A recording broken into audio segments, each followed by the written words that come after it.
Fui un poco quien la empujó, pero no quien toma decisiones. Yo a Paula le pregunté, después de Tu ventana, fue un proceso bastante agotador y muy fuerte, muy desgastante. Y estaba en un momento en el que ya se planteaba si hacer o no hacer alguna otra cosa. Y por reavivar y por tirar un poquito del anzuelo, me pregunté qué historia, o sea, si en esas condiciones de fuerza tenía que ser una historia que le mereciese la pena. Entonces, qué historia había deseado siempre hacer y nunca se había atrevido, nunca se lo había planteado. Y me dijo, por decir, yo siempre he querido hacer bodas de sangre, pero eso nunca lo voy a poder hacer. Y fue cuando me dijo que quería hacer bodas de sangre y me contó por qué quería hacer bodas de sangre y cómo de íntima era esa historia para ella. Y ya que también estudió filología y que ha nacido con Lorca prácticamente en su familia de maestros, le dije que algo que le apasionaba tanto tenía que ser su siguiente historia.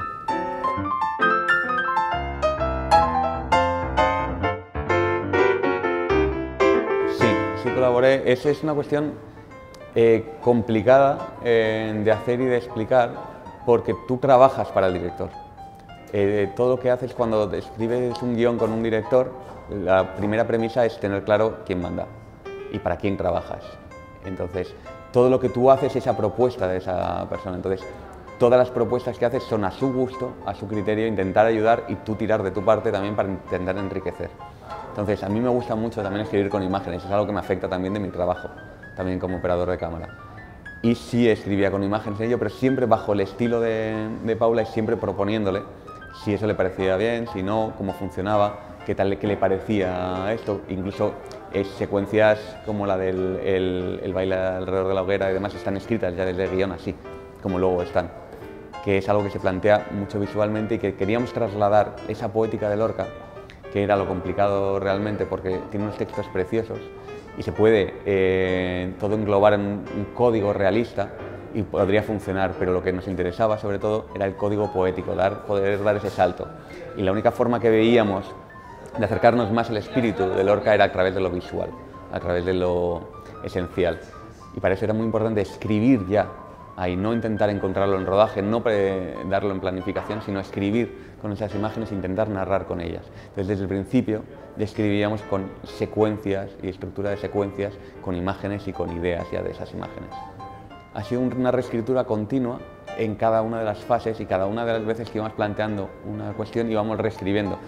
Tanto a veces porque físicamente no podíamos rodar o no habíamos conseguido el tiempo o el dinero para hacer según qué cosas, como porque de repente te surgen otras cuestiones, te surgen por temas de tiempo, por temas de espacio, el espacio lo cambia, entonces vas reelaborando continuamente. Y luego en montaje igualmente, cuando ya tienes ese material y tienes cosas que no esperabas y no tienes cosas que esperabas, no dejas de reescribir y de reelaborar. Pero es un continuo, no ha habido un parón hasta aquí y luego vamos. El guión se estuvo reescribiendo hasta en montaje.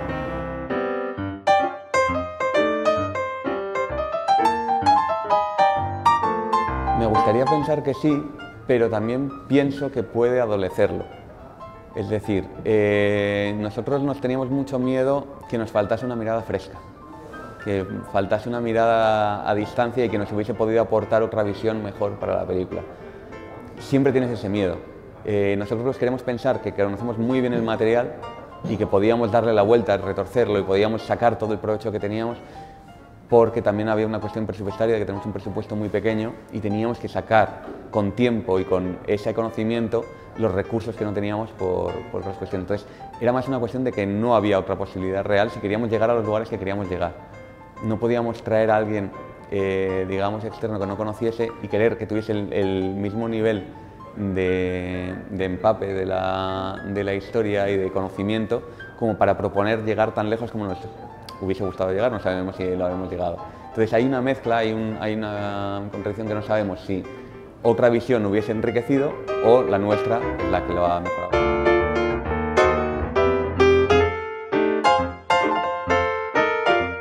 Yo empecé como guionista, empecé a escribir y de ahí descubrí el mundo de la imagen y de la fotografía porque intentaba escribir con imágenes. Y al observar otras películas y fascinarme por ese mundo, investigué en él. Y a partir de que estudié fotografía empecé a escribir mejor. Empecé a que eso me influyese a la hora de escribir y a narrar mejor, a estructurar mejor con imágenes. No me afectaba a la hora de, por ejemplo, dialogar o hacer personajes o estructurar la curva tanto dramática de la película como como de personajes, pero sí me ha ayudado mucho a narrar con imágenes, entonces me ayudó mucho esa parte. Y ahora al hacer el montaje me ha ayudado a todo lo demás. Me ha ayudado a mejorar la parte de escritura, tanto de personajes como de estructura, como de guión. Ya tener esa cabeza, tener estructurada la cabeza, mejor dicho, para eso, para saber cómo algo tiene que funcionar, el ritmo y demás, verlo empíricamente, me ha ayudado a la hora de escribir. Todo yo creo que beneficia, todo conocimiento creo que suma.